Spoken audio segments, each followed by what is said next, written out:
Hey guys, tonight we stand at the edge of two worlds, the living and the dead, where the air tastes of damp earth and ancient secrets. You probably wouldn't survive this journey if you packed only your earbuds and a bottle of water, but luckily, you've got me and my trusty lyre. So before you get comfortable, take a moment to like the video and subscribe, but only if you genuinely enjoy what I do here.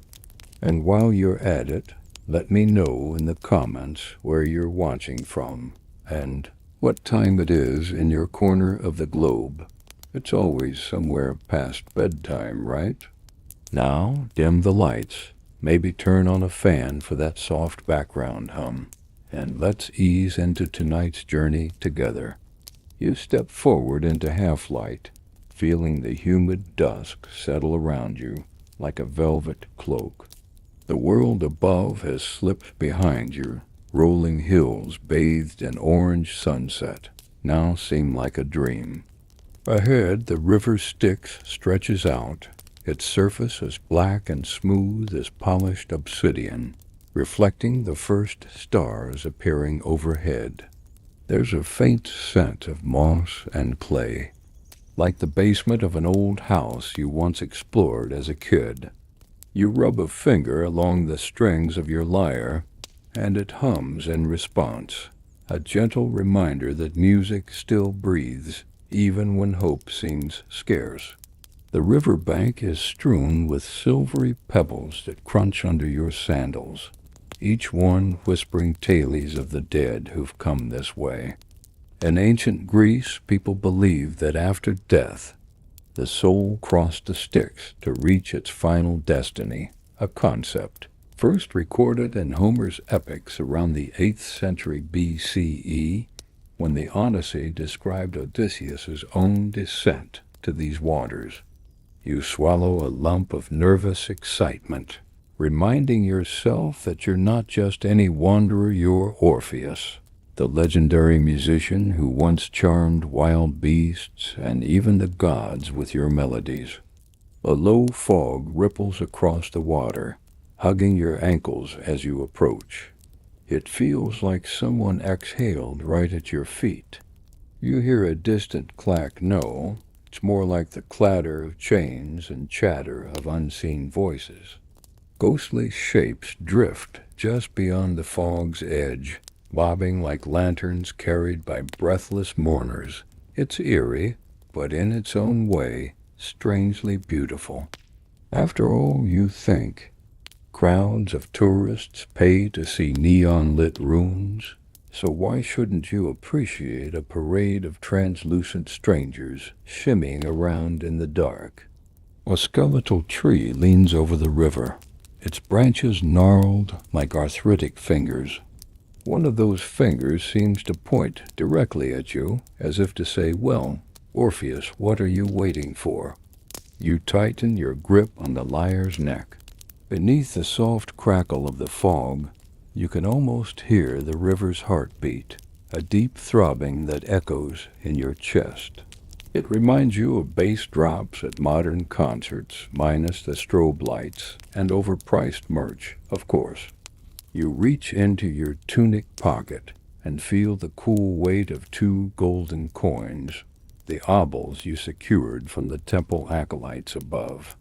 In some ancient villages, families would paint a single eye on the eyelids of the deceased, so at funerals the dead looked more alive. It's a quirky practice, bordering on polite deception, ensuring that when loved ones closed their eyes, they still appeared to watch the proceedings.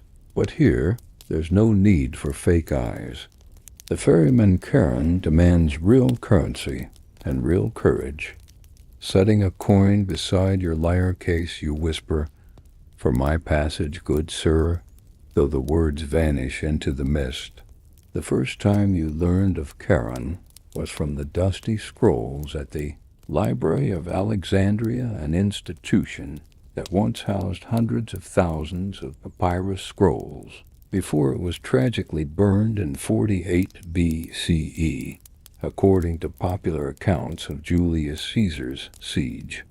You shiver, realizing your quest treads the same paths that scholars and heroes have pondered for millennia. A long, thin skiff emerges from the darkness, its single lantern casting a sickly yellow glow on the water. The ferryman stands at the prow, hooded and silent, a pitchfork-shaped oar resting on his shoulder. His eyes, if you can call them, that are two pinpricks of fire that fix on you without blinking.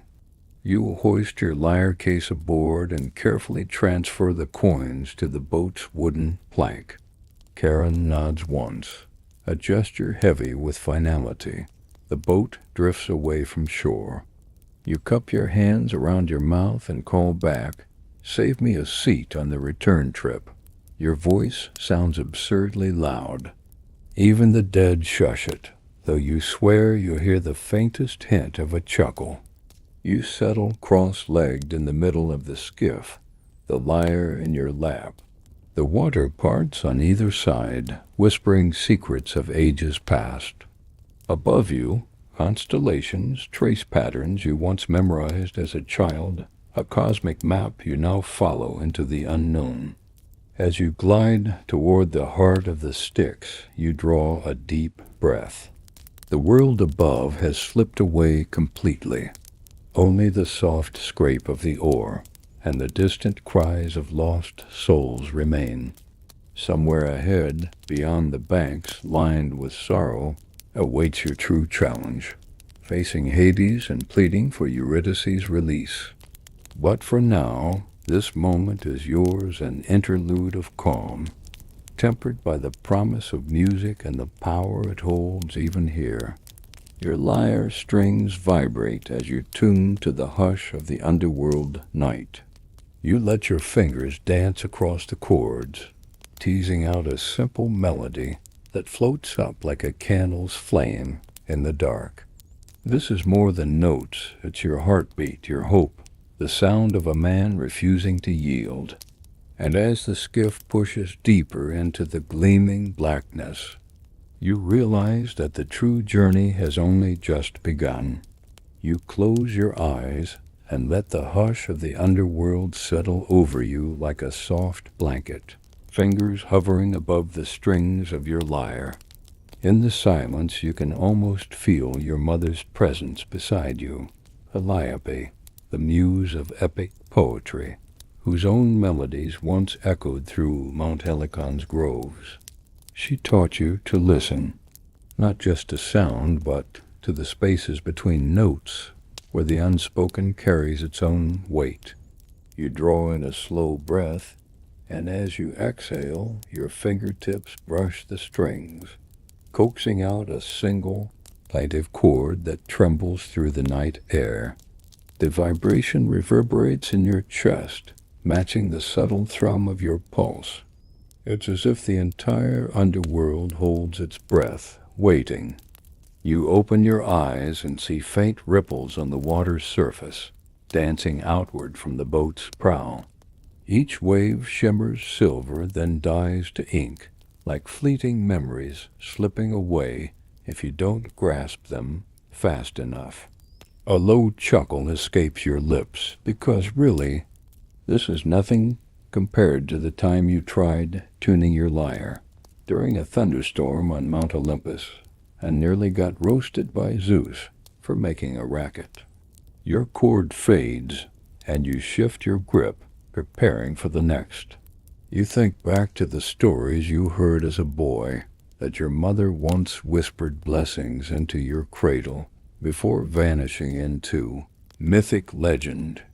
In ancient times, artists credited the muses with gifting inspiration itself. Some scholars even traced festivals, like the Panathenaea in Athens, founded around 566 BCE, back to rituals honoring these divine patrons of creativity. It wasn't just poetic license. People believed their very souls could be touched by the gods when words and music aligned perfectly. The boat rocks gently. You tuck a strand of hair behind your ear, feeling the string's tension under your calloused fingertip. There's no need to look around. The murmur of voices from the shore, the creak of the oar, and the distant drip of subterranean springs compose your orchestra. You let your hands find a melody without thinking, each note as natural as breathing. Somewhere in the gloom, a stray orb of light trembles, as though the shades themselves lean in to listen. You recall an odd bit of folklore. In some remote Arcadian villages, smiths forged tiny golden lyres as grave offerings, hoping the dead might strum them in the afterlife and send music back to the living. It's probably apocryphal, but you like to imagine souls strumming ghostly tunes whenever a breeze stirs the cypress trees above ground. Maybe there's a chorus of unseen harpists, keeping vigil for lost poets like you.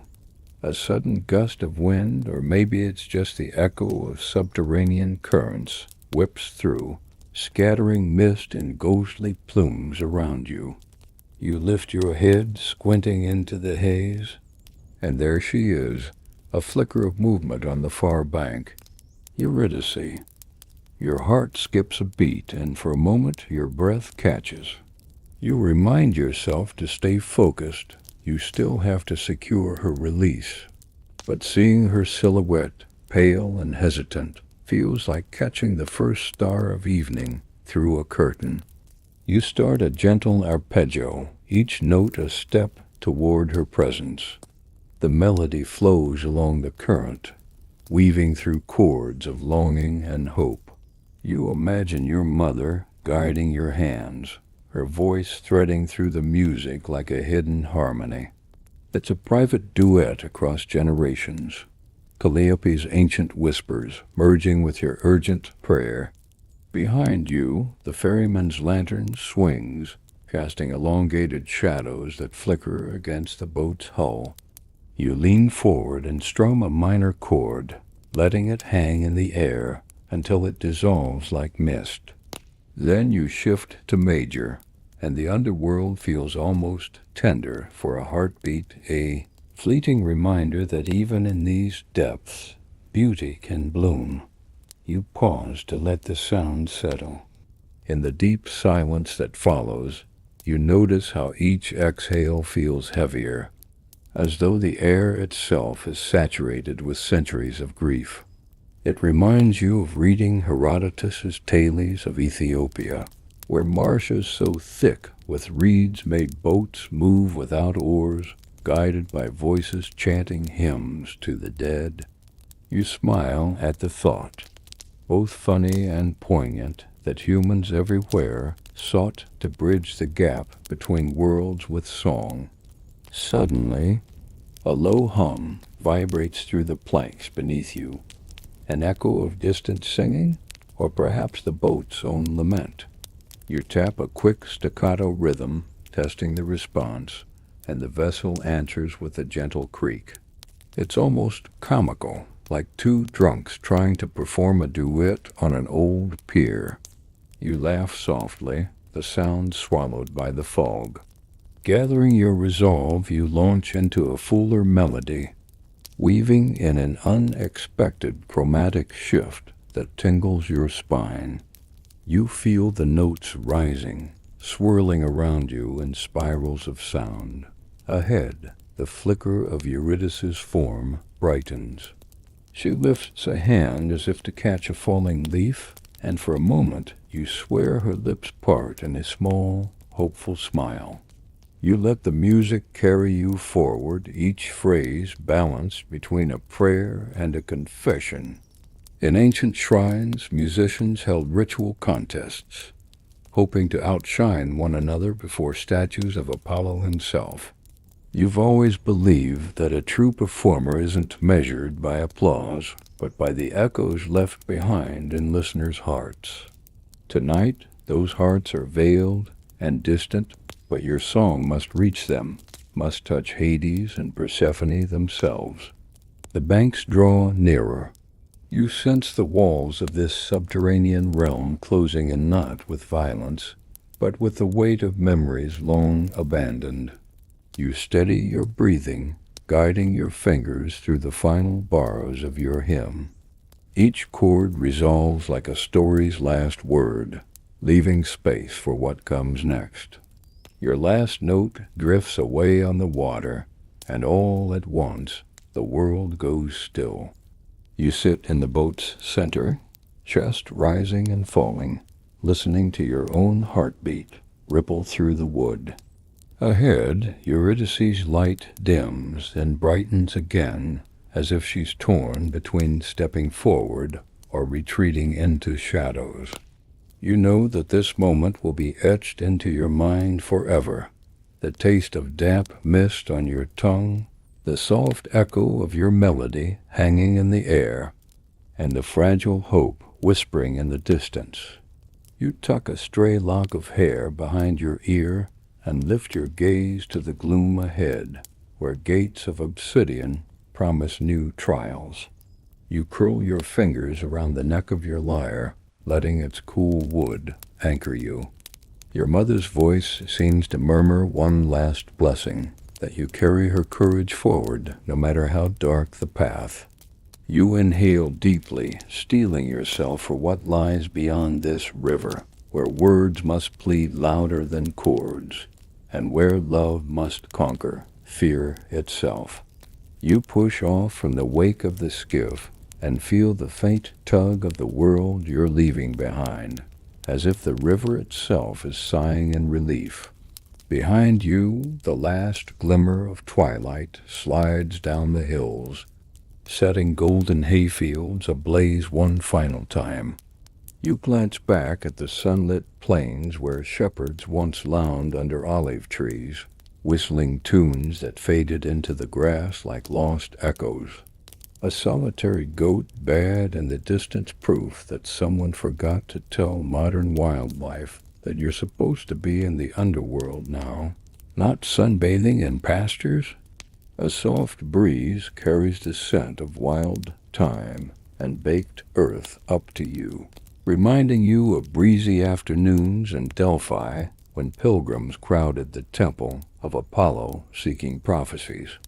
That shrine, carved atop Mount Parnassus, hosted the Pythia's oracles for centuries, guiding leaders from distant city-states, proof that even back then, people really loved getting dramatic life advice from a cloud of incense. You breathe in, letting the sweet herbal aroma settle in your lungs. It tastes like reassurance, like the first sip of water after a long run, except here, the finish line is a world of shadows. As the land silhouette dims behind a curtain of mist, you feel a pang of melancholy for the life you're leaving. Rolling vineyards gave way to orchards, and orchards to abandoned ruins whose broken columns still stood as silent sentinels. A vivid reminder that even mighty empires crumble. In fact, the Parthenon on the Acropolis was completed in 438 BCE under Pericles' leadership, a crowning achievement of classical Athens that endures as a symbol of human creativity and ambition. You trace the lines of that memory like a map on your mind, a bookmark in a story you're still living. Your fingers drift over the lyre's frame, as light as rosewood, but heavy with all the hopes you carried up here. There's no turning back now. You step to the edge of the boat and peer over. The river is glass black, reflecting your face like a funhouse mirror. Your reflection cracks and reforms with the ripples, a fickle look-alike that might vanish any second. It feels a lot like reading your own diary after adding a few too many questionable entries. You're not sure which version of yourself you'll find. A sudden gust rattles the lantern and sends a shiver through you that isn't entirely the cold. You recall how on the festival of Dionysia in ancient Athens, Actors performed comedies and tragedies on open-air stages, sometimes ending in both tears and laughter for the same play proof that humans have been mixing moods like DJs for millennia. Right now, you're living out a tragedy with comedic footnotes, and you haven't even made it to Hades yet. You grin at the absurdity, your teeth flashing white against the dark water. You settle back down, crossing your legs as though preparing for a long lecture, except your lecture involves music, not bullet points. You pluck a quiet chord, letting it drift upriver. Above you, faint stars prick the sky, as if the gods are peeking through cracks in the ceiling. You remember that Hercules wandered these same hills before his labors, encountering nymphs who offered both guidance and mischief. He once squeezed the river god Achelous so hard that the giant lost a horn, an eccentric story. Yes, but proof that even legendary demigods had odd spats. Your chord fades into silence, and you listen to the only reply, a distant echo of cawing ravens perched on unseen cliffs. The birds sound oddly triumphant, as though they're scoring points for some cosmic raven basketball league. You stifle a laugh. If ravens ever show up as spectators, you're hiring them as backup singers. They might need some coaching, though right now their timing is questionable. The mist thickens, and with it a distant rumble like thunder rolling across the plains. But here there's no storm above, only shifting earth below.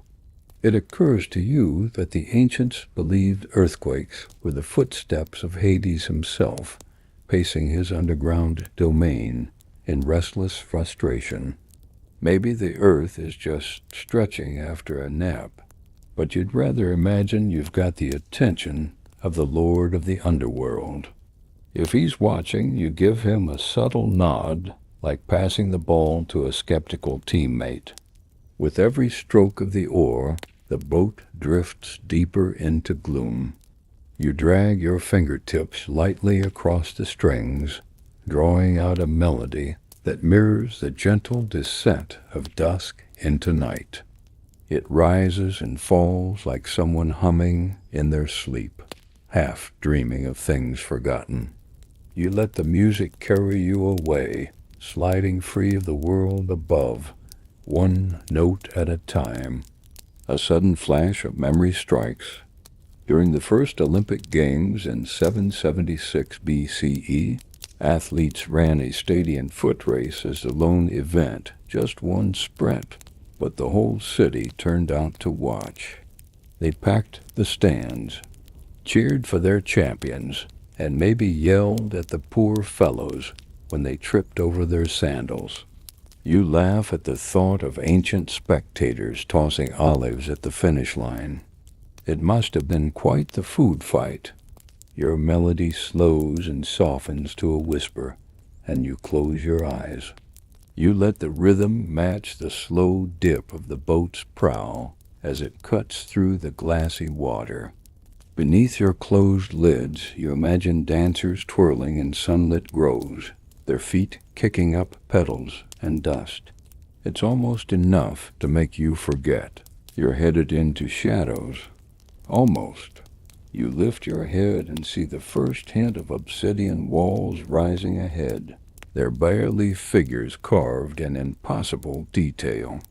You suppress a shiver at the sight of weary souls etched into the stone, their faces frozen in silent laments. It's humbling to realize that those carvings have witnessed more sorrow than any living heart could hold. Yet here you are, ready to barge in with your lyre and ask for a favor. Your hands tighten around the instrument. The scent of time is gone now, replaced by a mineral tang, like the first whiff of rain on hot asphalt, only colder and more unsettling. You hum a low note, just enough to steady your pulse. The melody curls around you like a protective veil, A reminder that music can soothe not only the living, but also coax compassion from the living dead. You stand at the threshold between two realms. On one side, fields of golden wheat swaying under an indifferent sun. On the other, endless corridors of stone echoing with every footstep you haven't yet taken. You take a final breath of night air, hold it, and then let it go in a long sigh. There's no turning back. The boat nudges the shore, and you step forward, lyre in hand, ready to face whatever lies beyond. You step from the riverbank onto the narrow skiff, and feel the thin wood creak beneath your weight, like a sigh after holding its breath too long. The air here is colder, heavier, as if every molecule remembers 1,000 whispered farewells. Karen stands at the stern, his cloak a ragged silhouette against the lantern's dim glow. His oar, curved like a shepherd's crook, rests heavily in his hand. You swing your lyre case aboard, listening to the dull thud of wood against wood, and feel your heart synchronize with the gentle lapping of water against the hull. He doesn't speak. You place your feet wide, finding balance on the rocking deck, and offer him one of your golden coins. He takes it without a word, then rests the coin beside a pile of others faintly gleaming in the lantern light. It's the only currency he accepts, and the only thanks he permits. You settle cross-legged opposite him, cradle your lyre, and watch as he pushes the oar into the water. The boat moves forward with a smooth glide, as if sucked along by an unseen current. Above you, the lantern swings, casting moving shadows that dance along the walls of mist. Each pulse of light feels like a reminder that you're not just crossing a river, you're stepping into stories older than any living soul. The Trojan War, they say, took place around the 12th century BCE, a clash of heroes and gods immortalized by Homer and sung by poets ever since.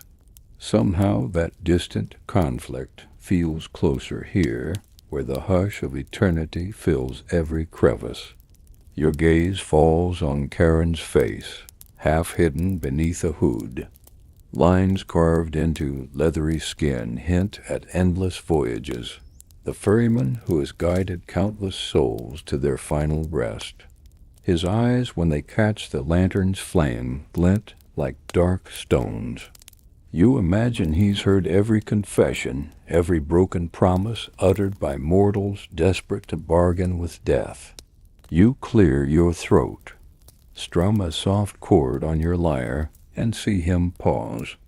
The skiff drifts in silence for a heart-thudding beat, then moves on. The river around you is impossibly still, as though it were a sheet of polished metal. Ripples dance outward from the oar, shimmering silver before they vanish into the black. You lean forward, running a fingertip across the water's surface. It's colder than ice, yet somehow alive with memory. You think of the first Olympic Games in 776 BCE, where athletes raced in a single stadium foot race to honor the gods, an event so sacred that city-states would call truces to ensure safe passage for competitors. You wonder if any of those champions ever crossed this very water, their final victory mere legend. A low mist curls around your knees, drifting in from the banks like ghostly tendrils. You shift your cloak to ward off the chill, then tuck a loose lock of hair behind your ear.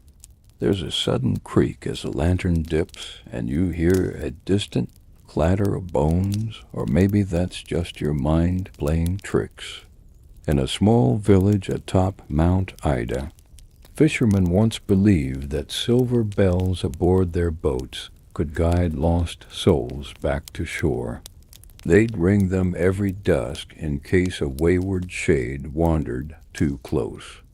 You smile at the thought of underworld tourists politely escorted home by chiming bells. Karen's oar breaks the silence again, each stroke steady, unhurried, as if he's measured time in eternities rather than seconds. You raise your lyre and play a single note, letting it hang in the air. The sound ripples outward, and for an instant you sense the boat itself vibrating in harmony. It's a small triumph, proof that even in the deepest shadow, music finds a way to echo. Ahead, pale figures drift along the shore like bedraggled fireflies. Their forms are blurred in the fog, but you can see the occasional flicker of a face, eyes hollow, yet curious. You swell with compassion and hesitation. These souls are lost, but you have a purpose beyond sympathy. You set your fingers to the strings and begin a gentle melody, weaving notes of longing that rise and fall like breath. Karen's hand slows on the oar, and you look up. He watches you play with an intensity that's almost attentive.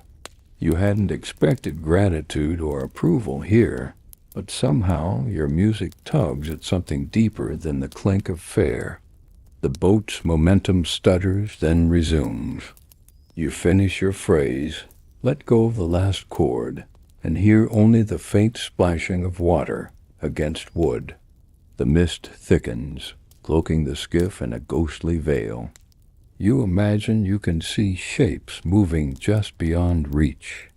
A mother calling for a lost child, a warrior searching for glory, a poet seeking one last audience. It's both heartbreakingly lonely and strangely intimate. You tuck a strand of hair behind your ear again, heart fluttering, as though you might glimpse Eurydice among them. No sign, yet she remains the brightest hope in this sea of sorrow. Time loses meaning. Minutes stretch into hours, or perhaps mere seconds feel like lifetimes. You lean back against the lantern's post and close your eyes, letting exhaustion wash over you. The motion of the skiff is rhythmic and sure, like a lullaby humming beneath the world's surface. You feel the lyre's wood against your palm, and in that contact find a steady anchor. A sudden creak from the prow jolts you upright. Karen's oar has slowed again, and the boat drifts toward a break in the mist. There, carved into looming rock, are the gates of the underworld, twin doors of black bronze etched with anguished faces. The sight steals your breath. You play a soft arpeggio, each note a question, a plea, a summons. The shadows at the gate shift. The lips of carved souls part, and for a moment you swear they're listening. Karen sets his oar across the back of the skiff and turns to you. His head tilts, and for the first time he seems less like a grim sentinel and more like a conductor waiting for his audience to take the stage. You inhale deeply, steady your shoulders, and stand. The boat is almost still now. Only a gentle ripple underfoot reminds you that you're still afloat. You strap the lyre case across your back, fingers brushing the polished wood as if greeting an old friend. You look to Karen, ready to step off, but he merely inclines his head. There's no invitation here, only silent acknowledgement. You step forward. Foot meeting solid ground for the first time since you left the world above. The lantern's glow fades behind you as the skiff drifts back into the mist. For a heartbeat, you stand alone at the threshold, lyre in hand, heart hammering with anticipation. You inhale the cool, metallic scent of the gates, feel the weight of countless eyes upon you. Then you press your hand against the cold bronze and push. The doors swing inward with a sound like a low, resonant sigh, and you step through. Silence envelops you once more, But now it's the hush of a chamber awaiting your song. You take one final look behind at the empty riverbank, then face the darkness ahead. The true journey begins here. You step away from the gleaming gates and find yourself on a narrow causeway skirting the river's edge. The ground is slick with damp moss, each footfall releasing a soft, squelching sigh. You pause to take in the scene. Along the shore, pale shapes drift in and out of the low-hanging mist, glowing faintly like lanterns strung across some ghostly festival. They move with no hurry, drifting as if carried by an unseen breeze, their forms half remembered and endlessly curious. You lean forward, letting the hush of the underworld press in around you. It's quieter here than in any cathedral you've ever known, yet there's an undercurrent of whispered laments that tickles your ears. You can almost make out fragments of ancient songs, though the words remain elusive. It's as though these souls are humming lullabies to themselves, trying to comfort memories that fade too fast. You swallow, reminding yourself that among them you must stay focused. This isn't a ghost tour, even if it looks like one. A faint glow ahead catches your eye, a cluster of spirits gathered around what appears to be a broken obelisk. They swirl around its cracked base, their movements resembling children chasing fireflies in a summer meadow. You take a cautious step closer and realize those fireflies are tiny sparks rising from the ground, dancing through the air before dissolving into nothing.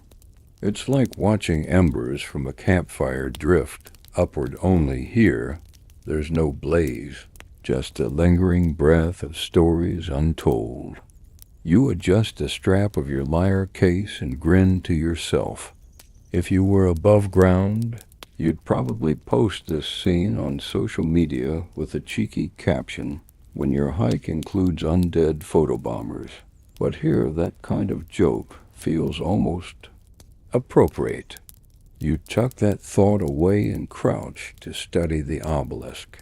Its surface is covered with faint etchings, lines and symbols worn down by countless tides of souls brushing past. You place a finger on one of the carvings, a figure of a winged horse, its wings folded as if resting between flights.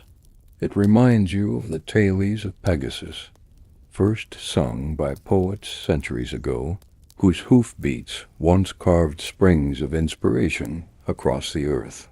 A chill breeze stirs, and the lights around the obelisk flicker. As you stand, a soft voice winds around you, so gentle you almost doubt you heard it. You listen, heart racing, but the sounds slip through your consciousness like water through fingers. You decide it's best not to chase ghosts of conversations. You have your own song to perfect. Moving along the bank, you pass dozens of silhouettes, each paused in its own moment. A mother holding a child, a warrior clutching a rusted spear, a musician cradling a broken flute. Their forms are static, as if caught in mid-gesture, yet there's a strange vitality to them, an echo of gestures never quite ending. You catch yourself reaching out to touch one phantom figure, a young girl with hair drifting like seaweed. But you pull back. The cool mist makes your fingertips numb, and you remind yourself that this realm isn't kind to the living. You come upon a shallow pool, its surface glassy and still, reflecting an inverted ceiling of dark arches overhead. Peering in, you see a swirl of pale shapes under the water like fragments of dreams trapped in the shallows. You kneel and let your fingers hover just above the liquid. It ripples at your presence, and images swirl. Flashes of laughter in sunlit meadows, whispered promises by moonlit oaks, the delicate curve of Eurydice's smile. You pull your hand back as though burnt, startled by the vividness of the memories. For a fleeting moment, you forget where you are. You rise with a soft creak in your knees, tugging your cloak tighter. One of the drifting spirits parts from the pool and floats toward you, eyes glowing with quiet curiosity. You stand very still, letting your fingers brush the strings of your lyre. The spirit pauses a breath away, as though listening for music that hasn't begun. You clear your throat, grip the wood of your instrument, and pluck a single note.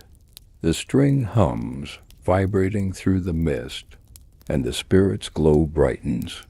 It tilts its head, a silent question. Encouraged, you weave a gentle arpeggio, each note rippling outward and weaving through the drifting shapes. Around you, the lantern-like spirits sway, as if caught in a slow dance. Their silhouettes blur and sharpen with the rise and fall of your melody. You feel the echo of your music bounce off unseen walls, a reminder that sound, even here, refuses to fade. As you play, your mind drifts to the world above. You remember hearing that the city of Rome once held elaborate funeral games for their greatest heroes, complete with chariot races and gladiatorial contests. Participants believed that spectacular displays of valor honored the dead and kept their spirits pleased. It always struck you as simultaneously magnificent and bizarre. Cheering crowds in marble arenas meant to comfort those who'd passed on. Perhaps that tradition is still playing out here in a subtler key. You finish your phrase and let the final note linger, suspended in the cool air. The spirit watches you for a heartbeat longer, then floats back toward the pool, its glow dimming to match the others. You lower your lyre and exhale slowly, a smile tugging at your lips. That unexpected audience felt good proof that even shades can appreciate a good tune. Continuing along the shore, you spot a narrow grotto, half hidden by hanging vines of pale silvery moss. From within comes a low, rhythmic thumping like distant drums, keeping time with an invisible procession. You crouch at the entrance and peer inside. The cavern walls are lined with skulls set into alcoves, each one gleaming with an almost jewel-like sheen under the lantern's light. In the center, a circle of spirits moves in time, their feet tapping in perfect sync, as though performing some ancient underworld ritual. You press a hand to your mouth to stifle a laugh. A drum circle of ghosts, who knew? You settle on a smooth stone at the edge of the grotto and watch. The beat is hypnotic and steady, a pulse you can't resist. You tap your foot along with the rhythm, feeling the vibration through your bones. It's both creepy and oddly comforting, like hearing rainfall on a metal roof during a thunderstorm. One spirit breaks away from the circle and beckons to you, drumstick in hand. You hesitate, glance down at your lyre, then nod. It floats forward, offering the stick with careful intent. You take it gently, half expecting it to pass through your palm, but it's solid and cool. Encouraged, you raise it and tap the drum once, twice, and the circle responds, their rhythm shifting to match your tentative beat. Soon you're drumming alongside them, the skiff's distant creak joining the chorus, the river's hush providing a deep bass. The spirits move around you in a slow orbit, heads bowed, bodies swaying. The air vibrates with a pulsing energy, as though the very earth beneath you is alive with ancient stories. You close your eyes and lose yourself in the moment, heartbeat syncing with drum and ether. After a few minutes, though time here is slippery, the rhythm softens, and the spirits drift back into the mist, leaving you alone in the grotto. You set the drumstick on a nearby rock and stand, feeling both exhilarated and oddly serene. You tuck your lyre case back across your shoulder and step out into the open, the mist parting like curtains for an encore. Ahead, the path narrows again, winding between towering columns of basalt that seem to hum with silent echoes. You take a deep breath, savoring the cool, damp air. Your hands rest on the smooth curve of your lyre case, a promise of music yet to come. Behind you, the shore falls silent once more, save for the distant thump of your departing heartbeat. You press on, lantern light guiding your steps, ready to meet whatever shadows lie around the next bend. You pause on a broad, mossy platform that juts out over the dark water, a natural stage carved by ancient currents.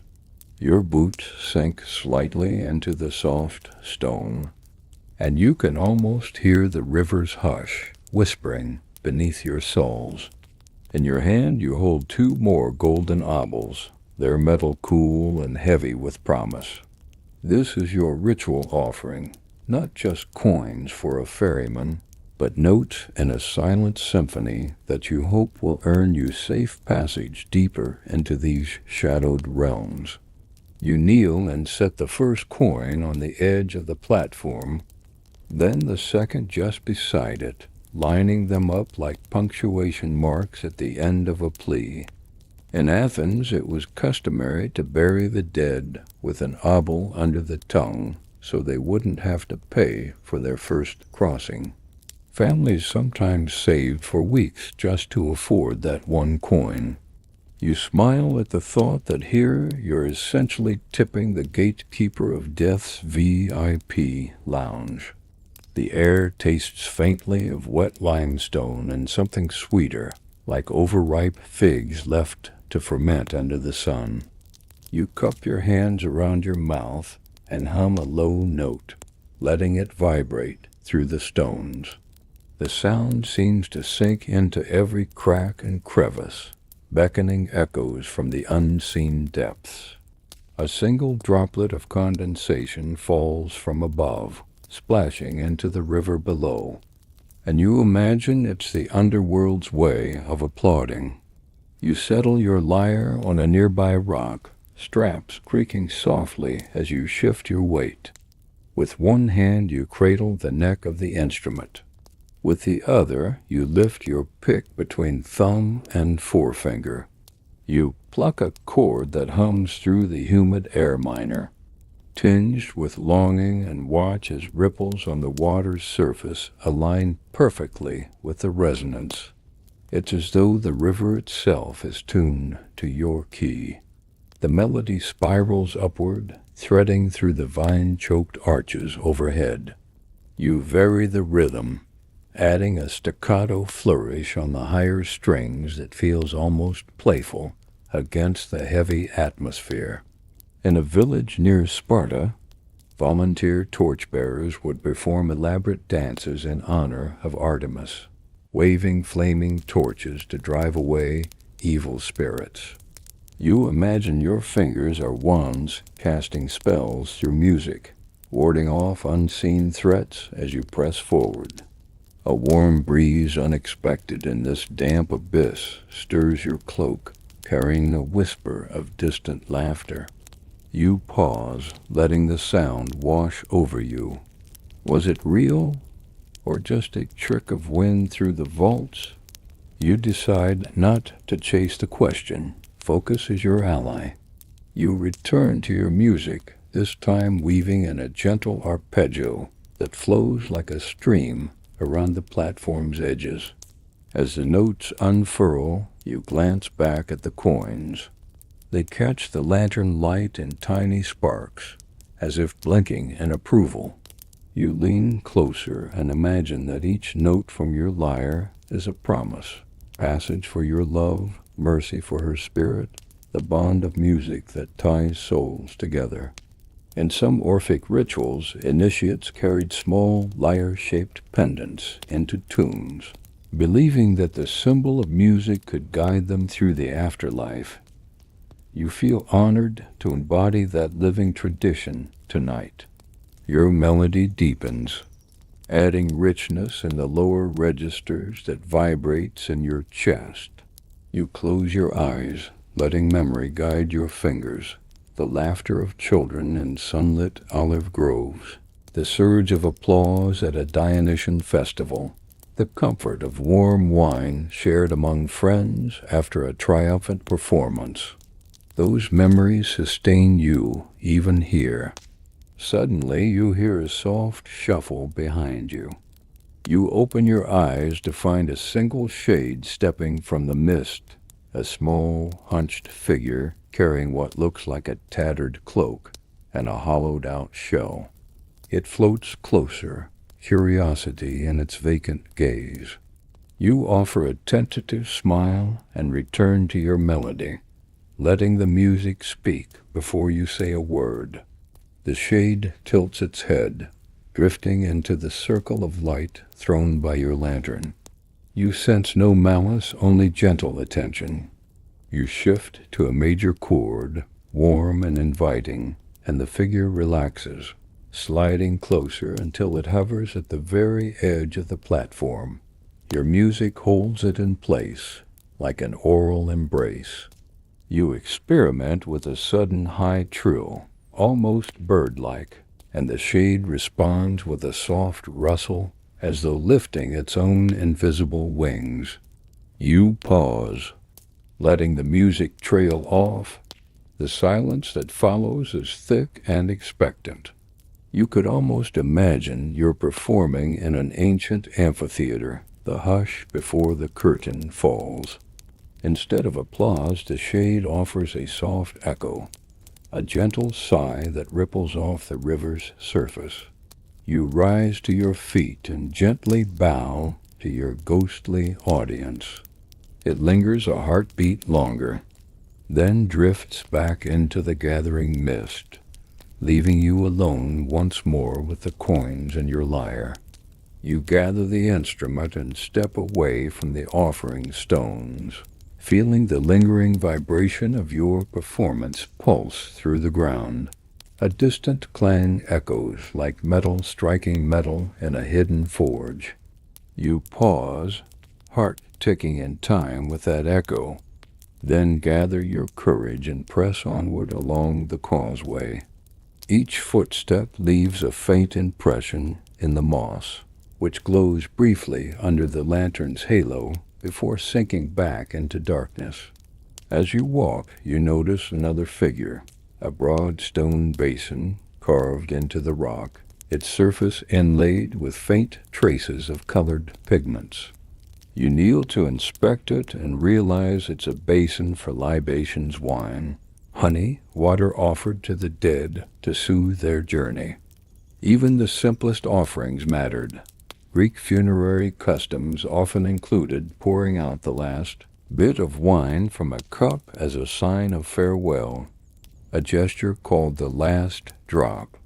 You dip a finger into residual moisture at the basin's edge and taste a hint of something sweet and metallic. Inspired, you decide on an impromptu duet. You set your lyre atop the basin and begin a rhythmic tapping on its stone rim, using your fingertips to coax out a hollow, drum-like tone. Then you pluck a bass note on the lyre, creating a counterpoint. Together, the two sounds meld into a haunting, hypnotic groove. You feel the rock hum under your hands, a resonance that seems almost alive. Moments later, you're drumming your fingertips against the basin, in time with a steady pulse, while your free hand weaves a melody on the lyre. The harmony is raw and unrefined, but it's charged with purpose. You're offering more than coins or libations now. You're offering presence, the living essence of creativity in a realm built on echoes. The music carries you forward, guiding your steps as much as the lantern's glow. Behind you, the platform and its offerings fade in the mist, but the song remains, imprinting itself on the stones you pass. You feel the path widen ahead, as if your music has unlocked some hidden gate. And then, just ahead, you see it. A pair of towering statues flanking an archway, their eyes carved so lifelike they seem to follow your every move. This must be the threshold to the next domain, where Hades' court awaits. You lift your lyre, give one last nod to the river, and step through the arch, your offering accepted. Your plea carried on a melody that even death itself could not ignore. The archway looms before you like a dark maw, its stone carved with twisting vines and anguished faces frozen in eternal lament. As you step beneath it, the air shifts, no longer damp with river mist, but thick with the weight of silence so profound it presses against your ears. The light from your lantern flickers, casting long shadows that writhe like living things across the walls. You swallow hard, clutching your lyre close, aware that every note you play from here on carries the gravity of the realm itself. Beyond the arch, a narrow corridor stretches ahead, lined with pillars that seem to pulse faintly, as if breathing with their own ancient life. The faint glow of phosphorescent moss clings to the stone, bathing everything in a muted green light that feels both alien and eerily calming. You take a tentative step forward, your boots echoing softly against the cold floor. The smell of wet stone and forgotten ages clings to the air, stirring a restless ache in your chest. You pause to touch one of the pillars, tracing the worn grooves carved by countless hands over centuries' hands of souls long past, perhaps seeking solace, perhaps offering silent prayers.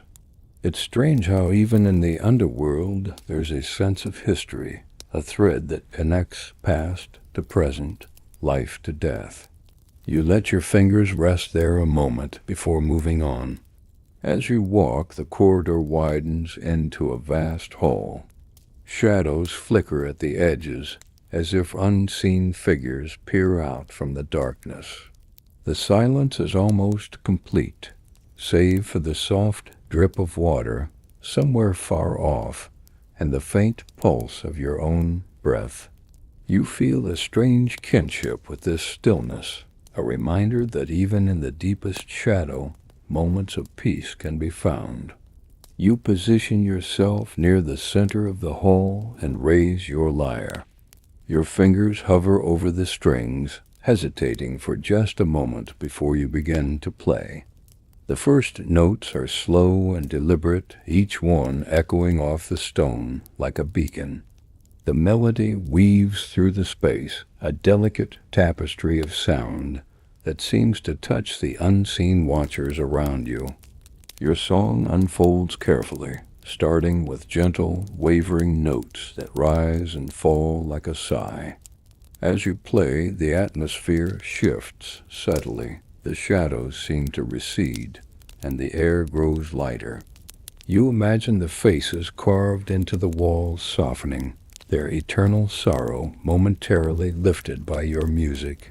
There's a vulnerability in your playing, a rawness that speaks of hope despite despair. You press on, layering your melody with richer chords, threading in flourishes that mimic the whisper of wind through ancient trees. Your fingers move faster now, coaxing a rhythm that is both urgent and tender. You sense the presence of others, silent witnesses whose attention is caught by your song. The weight of their gaze isn't oppressive, but strangely affirming, like being wrapped in a cloak of understanding. A sudden chill brushes your neck, and you glance around, half expecting to see a shadow move. Instead, you feel only the music, your own voice and sound, a lifeline tethering you to this place. You smile to yourself, realizing that your lyre has become more than an instrument. It is a key, a bridge between worlds. You slow your tempo, letting the final notes linger in the air, hanging like delicate glass droplets ready to fall. The hall seems to hold its breath, caught in the wake of your melody. You lower your hands, your heart still pounding, and listen. For a moment there is nothing but silence, then, faintly, a sound responds. It's a whisper, soft and indistinct, like a breeze rustling dry leaves. You tilt your head, searching the shadows. Was it a voice, a sigh? Your fingers twitch on the lyre, eager to reply. But you hesitate. This is no longer your song alone. You take a deep breath and stand, gathering your resolve. Ahead lies the throne room of Hades himself, the place where your fate and Eurydice's will be decided. The path forward is uncertain, but your music has opened the door. You step from the hall's quiet embrace, moving toward the heart of the underworld. Your lyre ready for whatever awaits. You move deeper into the vast chamber beyond the hall, the air thickening with an almost tangible weight of sorrow and longing. Here the mournful echoes of countless souls blend into a low, haunting chorus. You can feel their grief brushing against your skin like a cold draft, the sadness so dense it almost tastes bitter on your tongue. The floor beneath you is rough, carved stone worn smooth by the endless footsteps of the restless dead. Along the edges of the chamber, faint lights flicker, small flames burning in iron sconces that seem to feed on the sorrow itself. Their glow casts long, quivering shadows that stretch and warp like fingers grasping at your resolve. You tighten your grip on your lyre, the familiar weight a steady comfort amid the oppressive atmosphere. The air hums with whispered lament, snatches of broken phrases, half-remembered prayers, and fragments of songs long forgotten. You catch a glimpse of a figure, a woman cloaked in tattered robes, her face veiled but her posture heavy with despair. She drifts past, barely touching the ground, her presence a reminder that here, grief is endless and hope fragile. You breathe slowly, grounding yourself in the rhythm of your own heartbeat. Your fingers find the strings of your lyre, plucking a slow, steady melody that rises above the whispers. The notes are soft but insistent, weaving through the air like threads of light in the darkness. With every chord you feel a subtle shift, as if the mournful spirits lean in. Drawn by the promise of your music, your melody swells, growing in confidence and warmth. You imagine it reaching out to Eurydice, wherever she waits, a beacon cutting through the heavy fog of the underworld. The sound wraps around the chamber, softening the shadows, and coaxing a faint glow from the flickering flames. You remember the warmth of the sun on her skin, the curve of her smile, and the laughter that once filled the air between you. Each note you play carries that memory, a lifeline stretched across the divide between life and death. You feel your fingers trembling, caught between hope and fear, but your resolve holds firm. The chamber seems to breathe with your music, alive in a way that defies its somber nature. You sense the presence of the Furies, those relentless enforcers of the underworld's justice, hovering just beyond sight. Their whispers swirl like smoke, carrying warnings and curses, but your song weaves a protective cloak around you, shielding you from their venomous intent. You press onward, drawing the melody out longer, threading in softer harmonies that mimic the gentlest sighs. The weight in the air lessens, if only for a moment, as if your music has carved a small sanctuary amid the sorrow. You pause, letting the final notes hang in the stillness before fading away like a breath. Silence falls once more, but it is no longer suffocating. Instead, it feels expectant, as though the underworld itself waits for your next move. You gather your strength and step forward, ready to face the court of Hades and Persephone, where your plea for Eurydice's release will be heard and judged. The whispers grow louder now, curling around you like tendrils of smoke that slip through cracks and crevices, winding their way into your mind. You feel their sharp edges faintly venomous and unsettling, like the sting of nettles brushing against exposed skin. The Furies are near, their presence unmistakable, even if you cannot see them. They hover just beyond the edges of your vision, voices weaving threats and bitter accusations into the air. Your breath quickens as you try to steady your racing heart. The Furies are relentless embodiments of vengeance who haunt the underworld's darkest corners.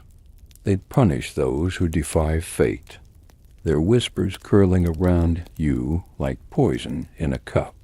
But you are Orpheus, musician, poet, lover, and your lyre is your shield. You raise your instrument and let your fingers find a steady rhythm, drawing a melody that cuts through the venomous murmur like a blade through fog. Each note is a spark of light, fragile but defiant, pushing back against the shadows. Your music flows like a river, smooth and steady, weaving through the swirling whispers. The Furies hiss and wail, their voices rising in fury, but your song rises higher, a soaring thread of hope and sorrow entwined. You imagine the very air trembling with the clash of sound and shadow, your melody carving a path through their rage. It is not just a song, it is a plea, a prayer, a promise. Your fingers fly over the strings, coaxing a powerful harmony that fills the space with shimmering sound. You feel the weight of their gaze pressing down on you, but your music weaves a protective veil, wrapping you in warmth and light. The Furies recoil, their venom dulled by the purity of your song. As you play, you think of the wild beasts you once charmed with your lyre, the lions that lay down at your feet, the serpents that ceased their strike. Your music tamed the untamable, soothed the savage, and now it stands as your greatest weapon against the forces that seek to stop you. The whispers grow faint, then fade to silence. The Furies retreat, their rage spent against the strength of your melody. You lower your lyre, chest heaving with exertion, and take a slow, steadying breath. The air feels lighter, the shadows less suffocating. You straighten your shoulders and press onward, stepping past where the Furies once lingered.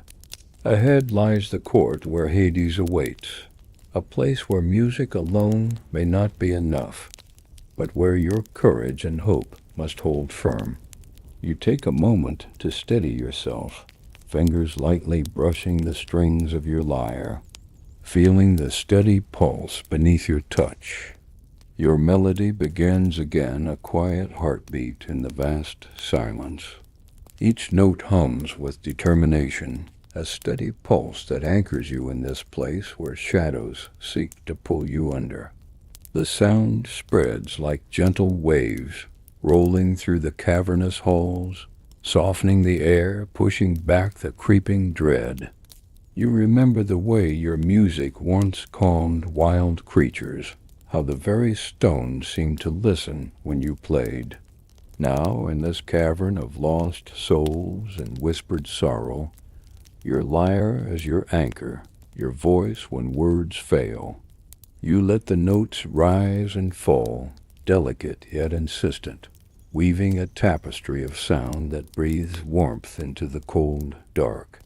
The echoes catch your melody, folding it into the vast space, and you feel the walls themselves respond, a subtle vibration that hums beneath your feet. It's as though the underworld pauses to listen, holding its breath at the sound of something so fragile and yet so fiercely alive. You smile quietly, realizing that even here, music wields power that neither gods nor shadows can fully suppress. As your fingers dance across the strings, a small breeze stirs the stagnant air, carrying with it a faint scent of wildflowers, a whisper of the world you left behind. The scent tugs at your heart, mingling with your melody to create a bittersweet harmony that touches even the most distant corners of this dark realm. You pause to catch your breath, the last note lingering like a soft sigh. Your fingers hover over the strings, reluctant to let the music fade. Somewhere in the shadows you sense movement, something alive watching.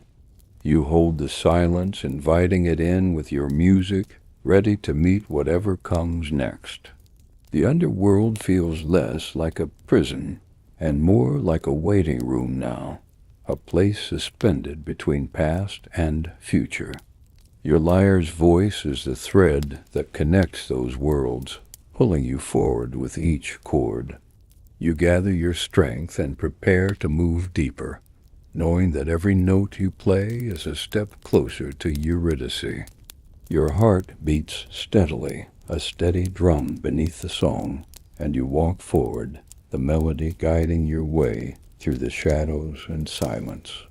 The journey is far from over, but your music is the light that will carry you through. The grand hall opens before you, vast and cold, its walls carved from gleaming black marble that seems to drink in the flickering lantern light. The air here is thick with a solemn stillness, broken only by the faint echoes of footsteps long past. You step carefully, feeling the smooth marble beneath your sandals, each step resonating like a soft drumbeat in the cavernous space.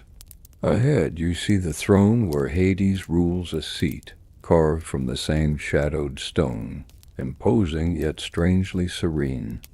Beside him, perched like a living statue, sits Persephone, the queen whose gaze carries the weight of both spring's renewal and winter's chill.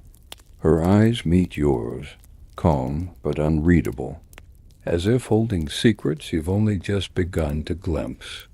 You draw your lyre close, fingers poised over the strings, aware that this moment holds more than mere notes. Your music here is a language, a plea, a delicate balance between courage and humility. The room feels charged, expectant, as if every shadow leans in to hear your song. You begin with a soft chord, the sound drifting through the hall like a breath. The melody unfolds slowly, weaving threads of sorrow and hope, longing and remembrance. You think of Eurydice, her laughter like sunlight through leaves, the warmth of her hand in yours, and pour all that aching love into each note. Persephone's gaze doesn't waver, but you sense a flicker of something beneath her calm exterior, a flicker of compassion, perhaps, or understanding. The marble walls seem to pulse with your melody, the space between life and death trembling with the music's fragile power. You press on, your fingers dancing over the strings with growing confidence, crafting a song that tells a story older than gods and mortals alike. It is a tale of love's resilience, of grief's weight, and the hope that refuses to fade even in the darkest places. The hall grows still, the shadows hushed by the strength of your music. You lower your hands slowly, heart pounding, and meet Persephone's eyes once more. In that gaze you find a silent promise, a door left ajar in this realm of shadows, a chance for your plea to be heard. You straighten your shoulders, ready to face the next trial, the judgment of Hades himself. But for this moment your song has opened a space where even gods might listen. You hold Persephone's gaze, feeling the unexpected warmth behind her cool demeanor. There's a flicker of life in her eyes that stirs something fragile within you, a hint that this queen of shadows, despite her solemn duties, carries a spark of compassion beneath the weight of her crown. Her presence is both a balm and a challenge, a reminder that even in the deepest darkness, light can persist in unexpected forms. She rises slowly, her movements fluid and regal, and steps forward, the hem of her robe whispering across the marble floor. The air seems to shift around her, charged with an energy that is both serene and commanding. You realize that Persephone is more than a queen. She is the embodiment of the delicate balance between life and death, growth and decay. You feel your breath catch as she approaches, the faint scent of pomegranate lingering like a memory on the breeze. Her fingers reach out, delicate yet strong, and rest lightly on your shoulder, a touch that speaks volumes without words. It is an unspoken acknowledgement of your courage, your love, and the song you carry in your heart. Her voice, when she finally speaks, is soft but clear, echoing gently through the vast hall. She offers no promises, only a quiet hope that your journey is not in vain. It is as if she understands the weight you bear, yet knows that the road ahead will test your resolve in ways you cannot yet imagine. You nod, absorbing her silent blessing. The lyre in your hands feels heavier somehow, filled not just with your own hope, but with the strength of those who have come before, those who have dared to challenge fate with nothing but song and heart. Persephone steps back, her gaze lingering on you for a moment longer before she returns to her throne. You watch her settle once more, the quiet power of her presence filling the space. There is a calm determination in her stance, a promise that even in the realm of shadows, mercy can be found. You draw a deep breath, steadying yourself for the next encounter, the moment you must face Hades, Lord of the Underworld, whose judgment will decide the fate of your beloved. The music you play now is more than melody. It is your plea, your courage, and your hope woven into a fragile thread that binds life and death. You lift your lyre once again, the strings humming beneath your fingers, ready to speak the language that even gods cannot ignore. The air thickens as you approach Hades' throne, the room growing colder, the shadows deeper. The Lord of the Underworld sits high above, his gaze sharp and unyielding like obsidian glass. His presence is a mountain of stillness, unmovable and absolute. And yet beneath that calm lies the simmering power of one who commands death itself. You step forward, heart hammering against your ribs like a war drum, lyre cradled close but ready to sing. The silence in the room is immense, the kind that presses into your bones and demands something more than words. Hades' eyes fix on you, black as the void, reading the very soul you bear. You begin to play. The first notes are tentative, trembling like a candle flickering in a draught. But soon the melody gathers strength, winding through the chamber like smoke curling from a distant fire. Your music speaks of love so fierce it defies even the cold grasp of death, of loss so profound it breaks the silence of eternity. Each chord you strike weaves a story of Eurydice's laughter beneath the sun, the warmth of her hand in yours, the dreams you built together in the light of life. The melody rises and falls like a tide, a wave of sound that carries your soul across the threshold of despair and hope. Hades listens without blinking, his expression unreadable. But you feel the air shift, as if your song touches something long buried beneath his eternal calm. The room pulses with the rhythm of your music, shadows bending to the will of your notes. You press on, fingers moving faster now, pouring every ounce of passion and pain into the tune. It is more than a song, it is a plea, a prayer, a defiant act of love, challenging the very laws of fate. As your final note lingers in the heavy air, you lower your hands, breath ragged, waiting for judgment. For a moment, the silence is so complete it seems to swallow even your racing heart. Then Hades speaks, his voice low and steady, a sound like stone grinding against stone. Your fate and that of Eurydice hangs in the balance.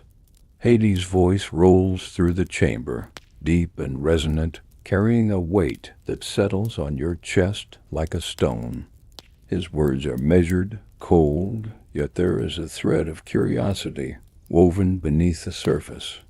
You listen intently, each syllable a test, a challenge to the power of your plea and the strength of your music. You respond not with words, but with another melody, this time softer, more vulnerable, a hymn of sorrow that speaks of loss and longing. The notes weave a tapestry of emotion, delicate and raw, painting the story of your heart's ache.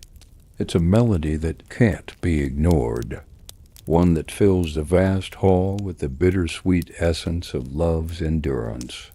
As your song unfurls, you feel the weight of eternity pressing down, yet your music rises, a fragile flame in the darkness. You imagine Eurydice waiting somewhere beyond these walls, her spirit tethered to yours by this very thread of sound. Each note is a breath, a heartbeat, a promise not to let go.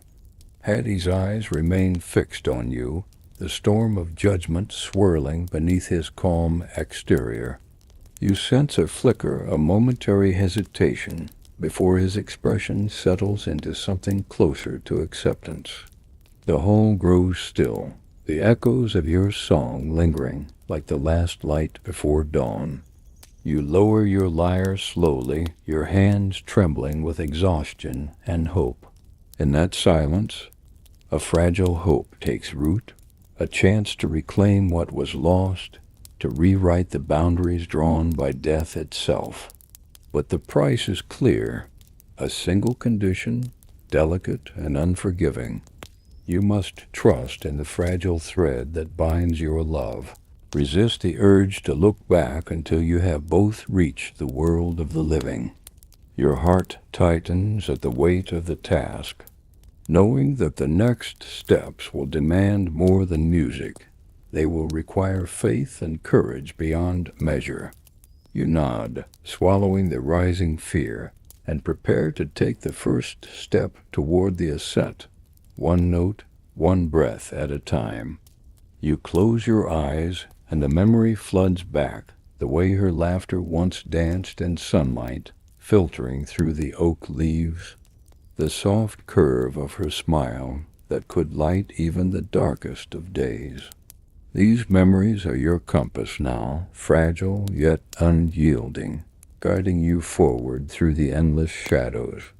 Your fingers find the strings of your lyre, and a melody rise as gentle, mournful, yet brimming with a fierce hope. The notes weave a story of love's delicate persistence, a song that carries the weight of all you hold dear. With each chord you feel Eurydice's presence growing nearer, as if your music reaches through the void to touch her soul. The river Styx's murmur echoes faintly behind you, a constant reminder of the boundary you must soon cross. You imagine her footsteps soft on the riverbank, tentative but determined, drawing closer with every note you play.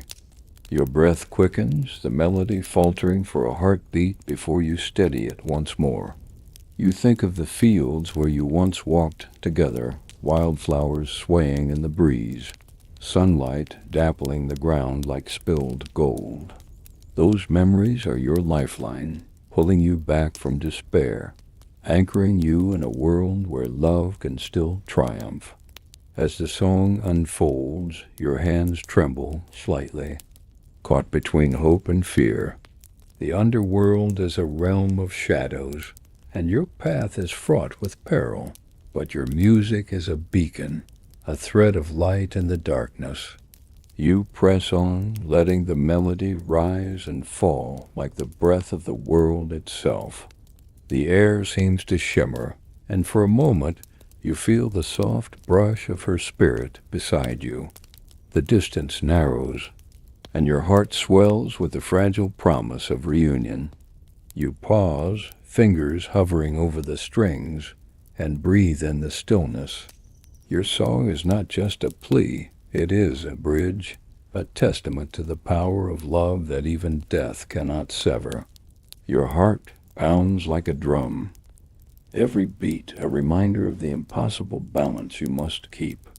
Hope and fear coil around each other in your chest, a restless dance that threatens to unravel your resolve. Your fingers tighten on the lyre's neck as you prepare for the most difficult part of your journey. You can almost hear Eurydice's footsteps just ahead, light and uncertain, as if she too is caught between worlds. The path before you is narrow, the shadows pressing close, whispering doubts and dangers that threaten to pull you back into despair. But your music is steady, a lifeline stretched taut between two souls. The rules of this realm are cruel and absolute. You may lead her out of the underworld, but you cannot look back until you have both reached the surface. One glance and the fragile bond will shatter, and you will lose her forever. The weight of this condition presses down on you like a mountain, but you hold it close, a sacred trust to carry with care. You steady your breath and begin to walk, the lyre's gentle melody guiding your steps. Each note is a careful step forward, a promise whispered into the darkness. The path twists and turns, the air growing heavier with every breath, but you press on, eyes fixed ahead. Behind you, you sense her presence, a shadowy form tethered to your song. The distance between you feels both impossibly vast and achingly close. You resist the urge to glance, the temptation gnawing at your resolve like a persistent flame. Your fingers falter briefly, the melody trembling with the weight of your fear, but you catch it, weaving strength back into the song. The underworld's silence seems to lean in, waiting, watching as you carry both your hope and your love forward step by careful step.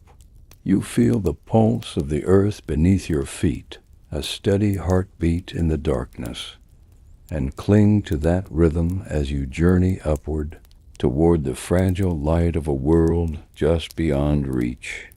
The air grows thinner, the silence deeper as you ascend the winding path away from the shadowed depths. Your breath comes in measured bursts, each exhale a small victory against the heavy weight pressing down on your chest. Your lyre's song threads through the stillness, a delicate lifeline tethering you to hope. You can feel Eurydice just behind you, her presence like a faint warmth against your back, fragile, yet undeniable. Each step forward is a step closer to the world of sunlight and open air, yet the hardest part remains, to resist the desperate urge to turn and see her face once more. The path twists sharply, the edges crumbling into mist below. You steady your footing, fingers gripping the lyre as if it were a talisman against the abyss.